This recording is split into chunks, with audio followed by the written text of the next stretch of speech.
Le grand forum Fréquence Évasion. Les politiques s'expriment en toute liberté. Fréquence Évasion, le grand forum, c'est dans quelques instants.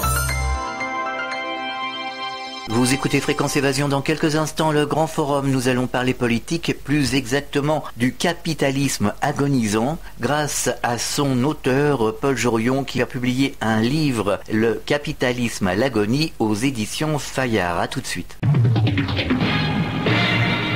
Fréquence Évasion.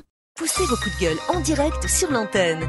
Composez le 09 79 35 29 60, le direct live de Fréquence Évasion. Vos messages seront diffusés chaque jour sur l'antenne. La crise, le pouvoir d'achat, le gouvernement et tout autre sujet d'actualité, c'est la libre antenne sur Fréquence Évasion 09 79 35 29 60. Coup d'un appel local est gratuit depuis une ligne internet. C'est le grand forum Fréquence Évasion. Nous recevons aujourd'hui Paul Jorion. Paul Jorion, bonjour et merci d'être avec nous. Bonjour.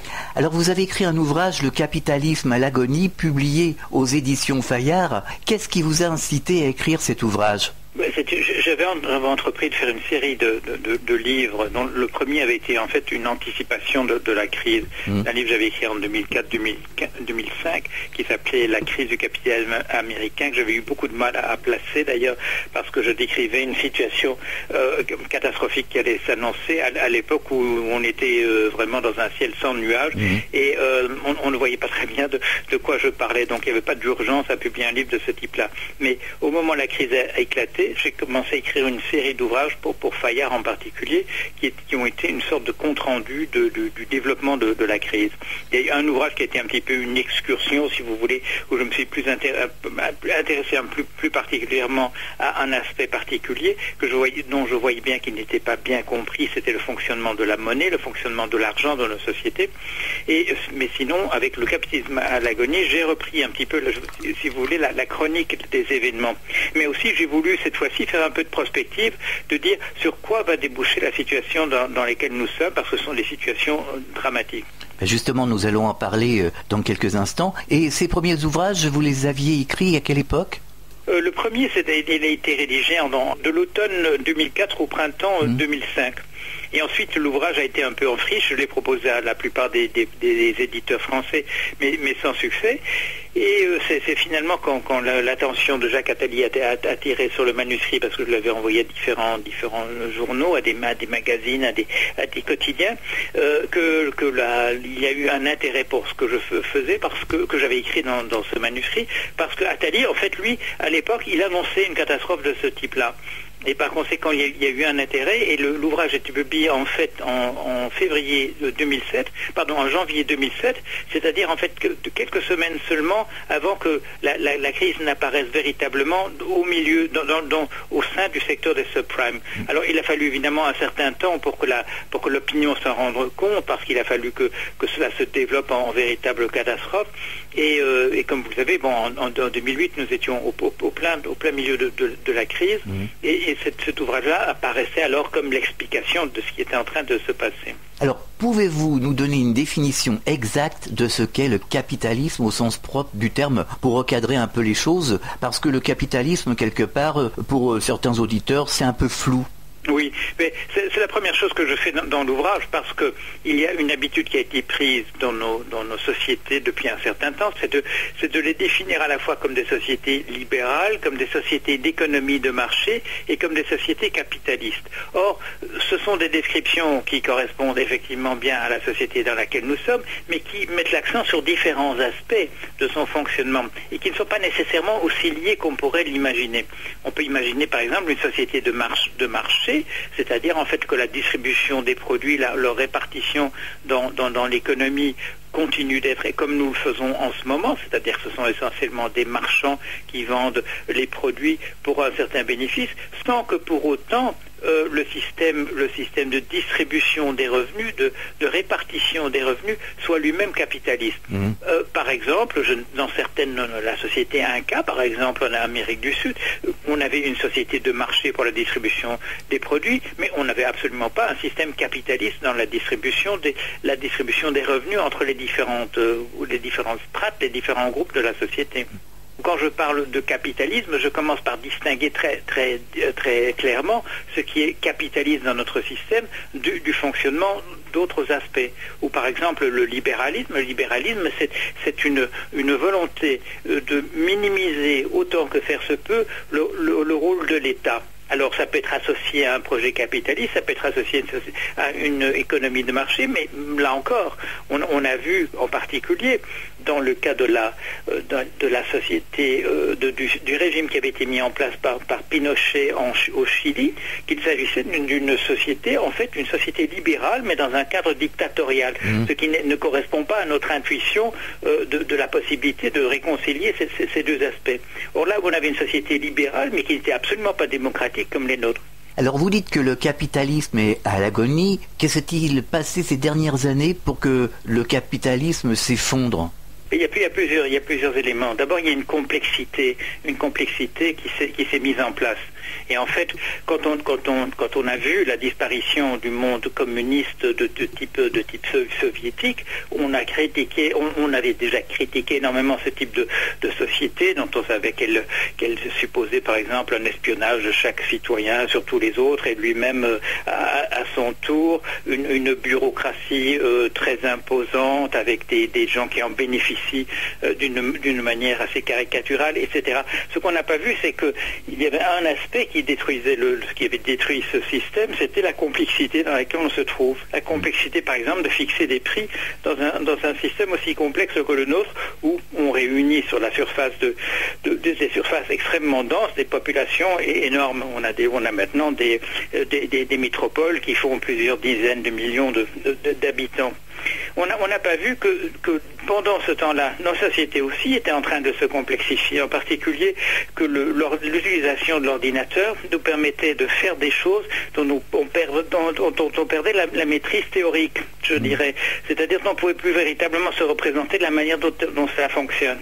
En particulier pour ce qui touche au risque économique qu'on a laissé se développer sans véritablement le maîtriser. On parle beaucoup ces jours-ci des agences de notation qui font des calculs sur le risque. En fait, dans la plupart des cas, elles ne possèdent pas la possibilité mathématiquement même de faire les calculs qu'elles prétendent faire. Ça, c'est un aspect, la complexité.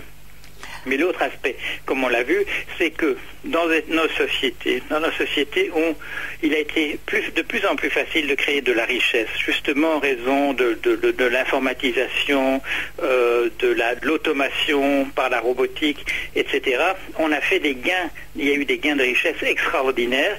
Les personnes qui utilisent un ordinateur remplacent un certain nombre d'autres personnes. Je ne sais pas, quand on utilise par exemple un logiciel en finance, on a remplacé entièrement les sténodactylos qui existaient auparavant. On a remplacé les gens qui faisaient des calculs sur des règles à calculer, qui étaient des calculs extrêmement longs et qui mobilisaient énormément d'efforts. Tout cela a disparu. Il y a une énorme richesse qui a été créée, mais les salaires n'ont pas reflété cette richesse.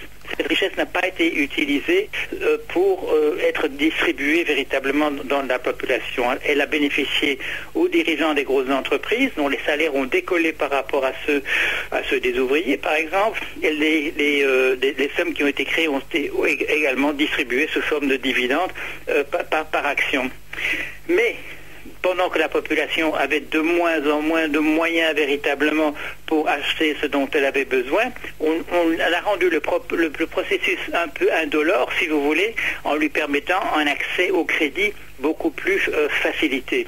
Or, comme vous le savez, un crédit, c'est une somme qu'il faudra non seulement rembourser, et il faudra le rembourser avec des salaires qui viendront à l'avenir, mais il faut aussi payer des intérêts. Bien sûr. Et vous le savez que quand on parle d'un prêt important, par exemple un prêt sur une maison, par exemple sur 15 ans, sur 20 ans, les sommes qui seront payées en intérêt sont des sommes considérables qui atteignent d'ailleurs très facilement l'équivalent des sommes qui sont empruntées.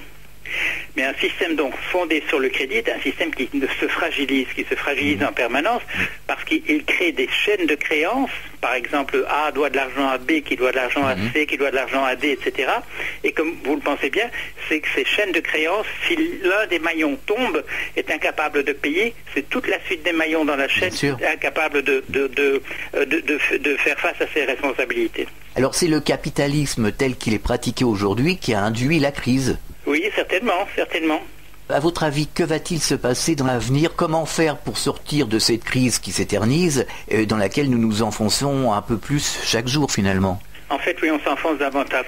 Parce que vous avez vu le raisonnement, mais en évidence que la difficulté, une des difficultés initiales, ça a été le fait que les salaires ne suivaient pas les nécessités de nos sociétés.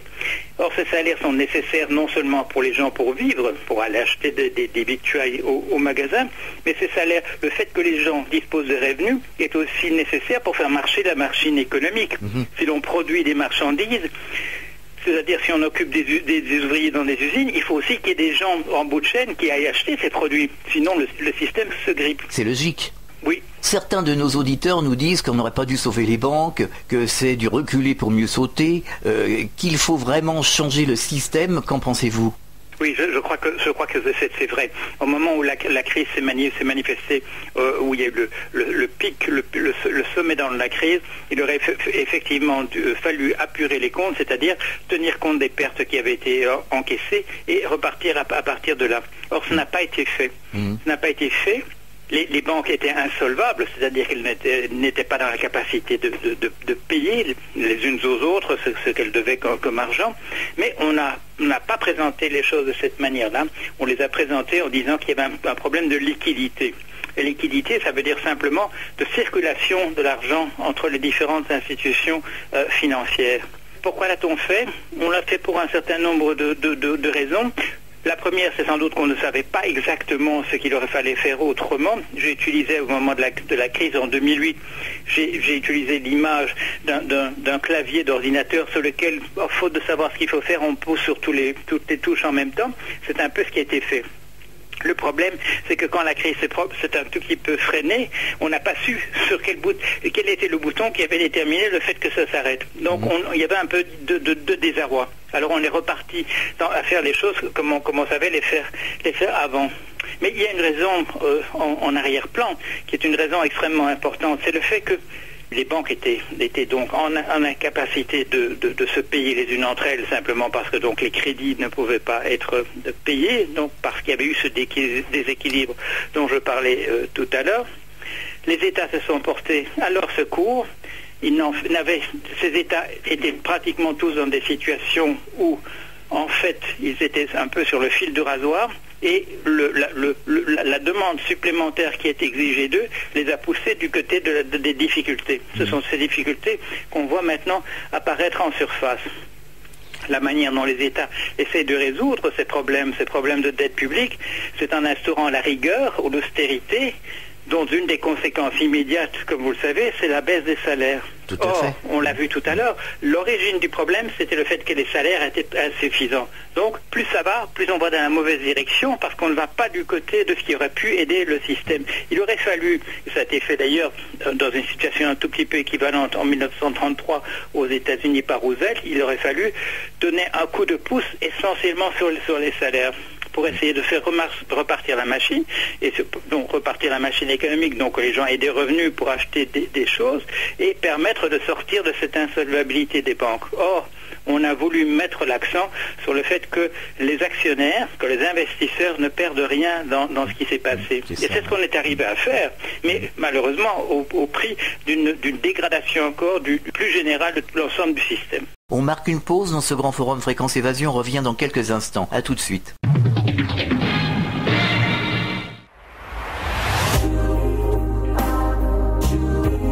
Fréquence Évasion Radio.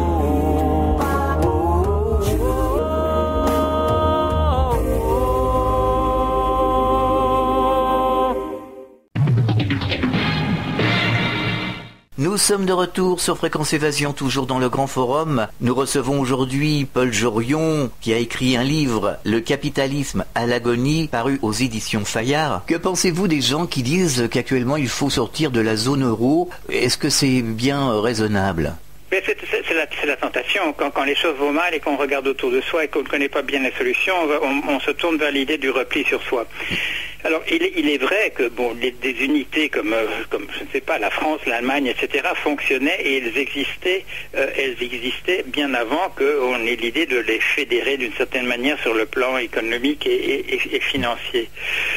Le problème, c'est que ce repli sur soi-même, dans une économie qui est devenue absolument mondiale et un système financier qui est absolument mondial, il n'est pas véritablement possible à long terme. La plupart des pays vivent essentiellement des échanges qu'ils font avec les extérieurs. La France vend à l'extérieur un certain nombre de choses qu'elle produit et elle consomme énormément venant de l'extérieur.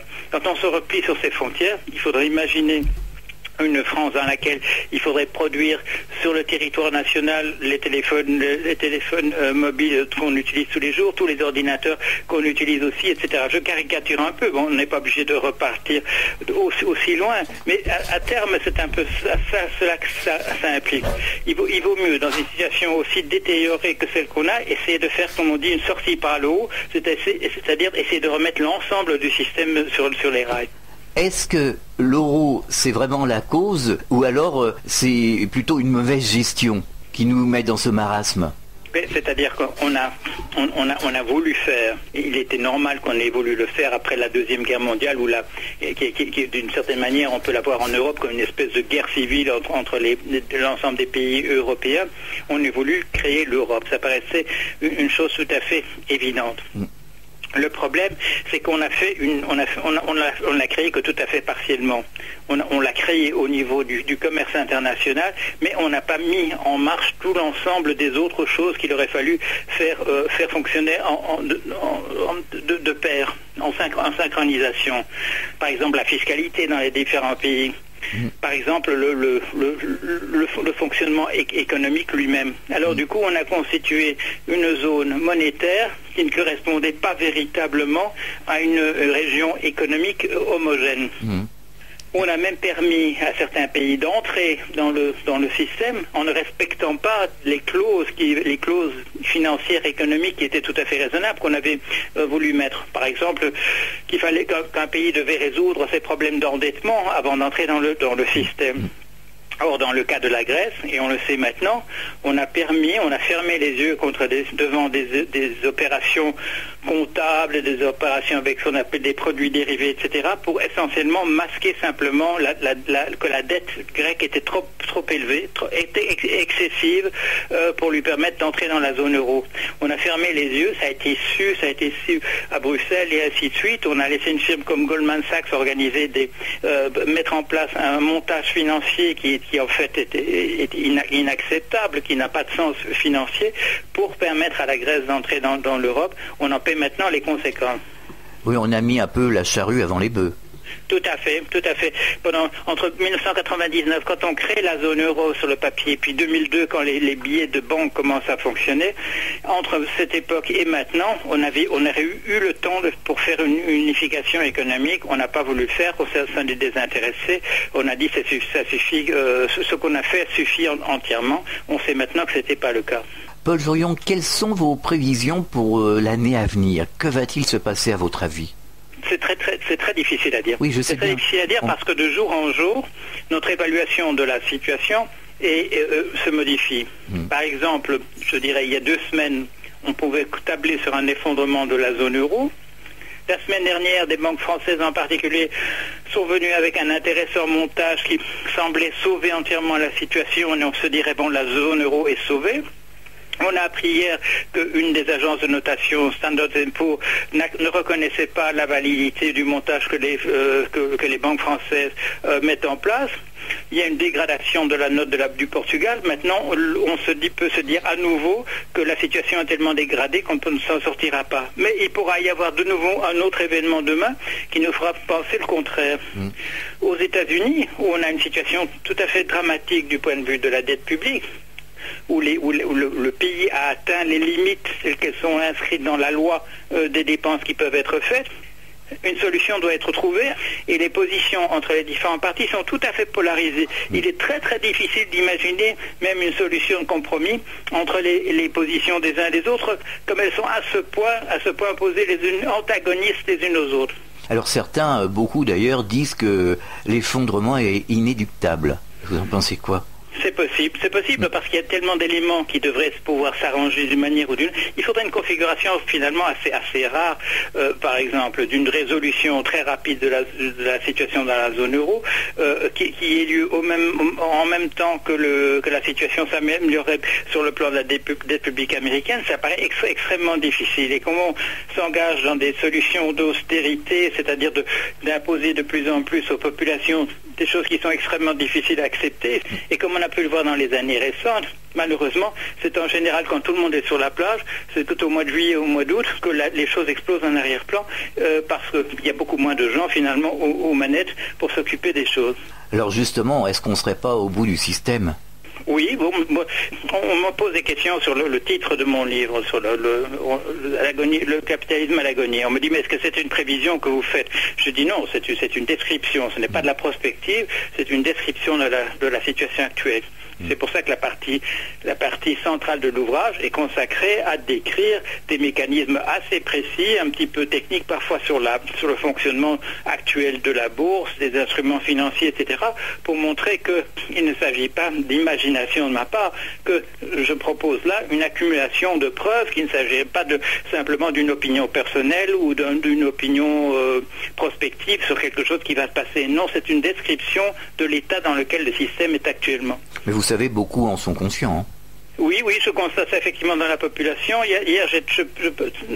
C'était avant-hier, je parlais dans une entreprise et je parlais à des gens de très haut niveau de cette entreprise et j'ai été étonné de la proportion parmi mes auditeurs. Il y en avait certains qui n'étaient pas d'accord avec moi, mais la proportion énorme de mes auditeurs qui en fait avaient une interprétation de l'évolution de la situation qui était très conforme à celle que je leur décrivais. Et puis aussi le problème de la délocalisation. Le problème de la délocalisation existe bien sûr. Il y a des tas d'emplois qui sont partis de chez nous et qui sont allés s'installer dans d'autres pays. Mais il y a aussi un petit peu une illusion d'optique. L'illusion d'optique, c'est de croire que tous les emplois qui ont disparu chez nous sont nécessairement allés ailleurs. Et je vous donne un exemple. Les cénodactylos ont entièrement disparu. C'est une occupation qui occupait pas mal de personnes dans les années 50, les années 60. Elle n'existe plus du tout. Pourquoi? Parce qu'on nous a produit de l'ordinateur, on nous a produit des traitements de texte et chacun est maintenant sa propre cénodactylo et n'a pas besoin de passer par quelqu'un.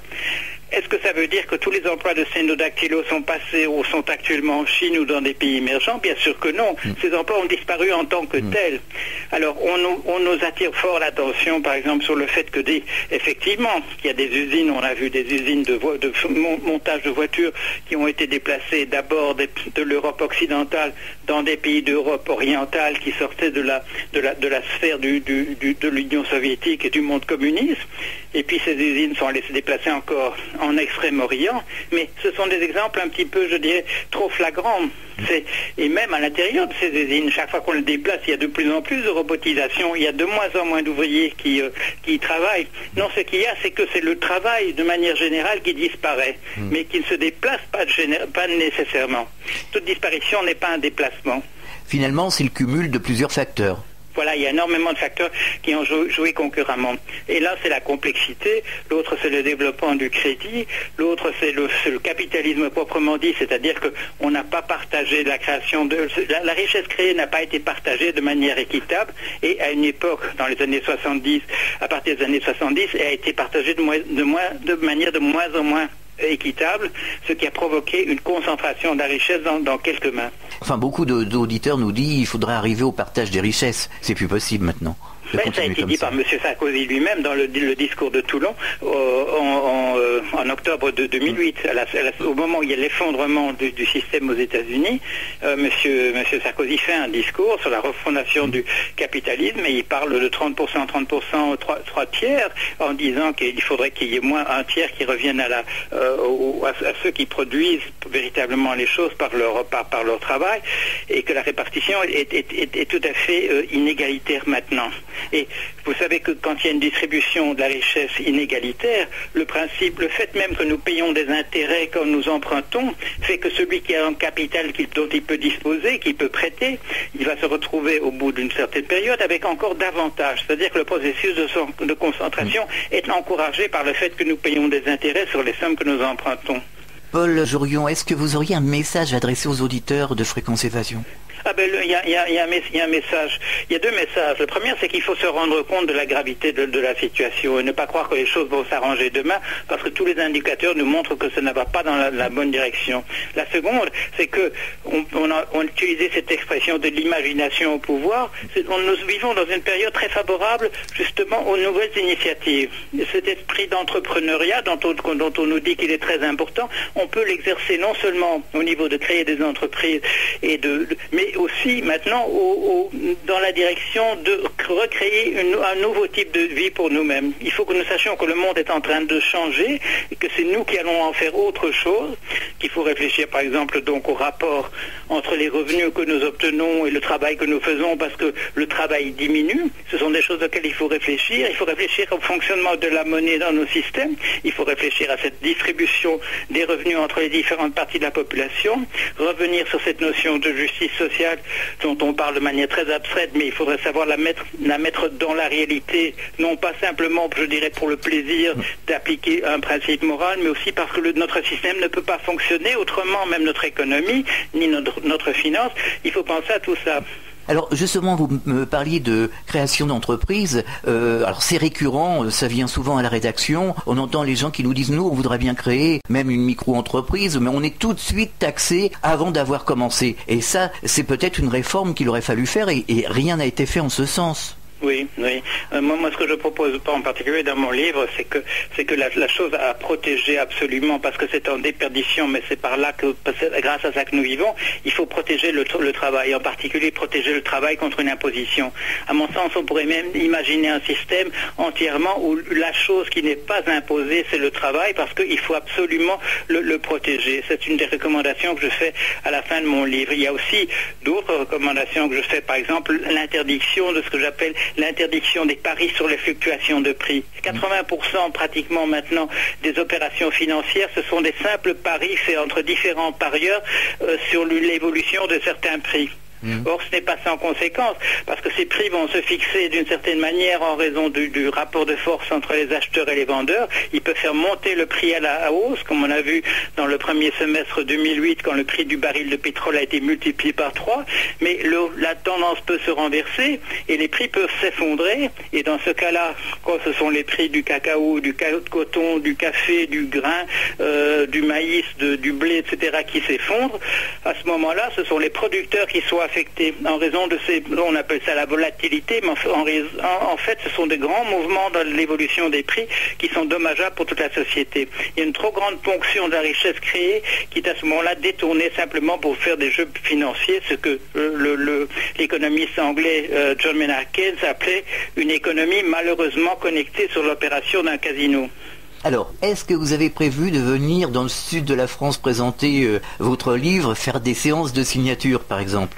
J'étais à Toulouse il n'y a pas tellement longtemps. Effectivement, j'ai présenté mon livre. Oui. Mais je répondrai volontiers à d'autres invitations. Bien sûr. Alors, vous avez un site internet, un blog ? Oui, j'ai un blog qui est depuis pas mal de temps, qui est sans doute le plus populaire pour toutes les questions justement d'économie et de fonctionnement de la finance. Ah, vous allez nous donner l'adresse ? Oui, bien sûr, c'est www.pauljorion, c'est-à-dire mon prénom suivi de mon nom.com, et puis, vous savez, le /blog. Oui. Voilà. D'accord. De toute façon, on tape site ou blog Paul Jorion dans Google, je suis sûr que ça sort. Il apparaît aussitôt, oui.